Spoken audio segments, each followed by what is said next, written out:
हमारे पास given question है, हमने क्या करना है, लेफ़्ट साइड को राइट साइड के बराबर प्रूफ करना है। तो आइए स्टार्ट करते हैं। हम क्या करते हैं, लेफ़्ट साइड अगर मैं यहाँ पे राइट साइड ले लूँ, वो हमारे पास क्या है, साइन इनवर्स 12/13।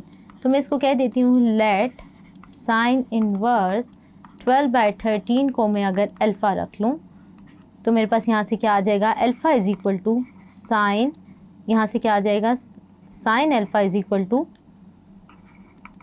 12/13। ट्रिग्नोमेट्रिक आइडेंटिटी का यूज़ करते हुए हम कॉज अल्फ़ा निकाल लेते हैं। तो कॉज अल्फ़ा क्या है हमारे पास, sine square alpha plus cos square alpha जो होता है वो 1 के बराबर होता है। तो अगर मैं यहाँ से कॉज अल्फ़ा की वैल्यू निकालूँ तो क्या आ जाएगी, 1 minus sine square alpha under root, ये वाली वैल्यू अगर मैं प्लग कर दूँ तो मेरे पास क्या आ जाएगा, कॉस अल्फ़ा की वैल्यू। इसको सॉल्व कर लेते हैं। तो अगर हम इसको सॉल्व कर लें तो कॉस अल्फ़ा का आंसर आ जाएगा +/5/13। अभी हम यहाँ पे सिर्फ पॉजिटिव वैल्यू ले रहे हैं तो क्या आ जाएगी, 5/13। अब हमने क्या करना है, हमारे पास ये आ गया। अब हमने एक हाफ एंगल आइडेंटिटी को पढ़ा है, वो क्या है, tan α/2 वो किसके बराबर होती है, 1 minus cos alpha 1 plus cos alpha. तो हम क्या करते हैं, इसको यूज़ करते हैं, यहाँ पे कॉस अल्फ़ा की वैल्यू प्लग कर देते हैं तो वो हमारे पास क्या आ जाएगी,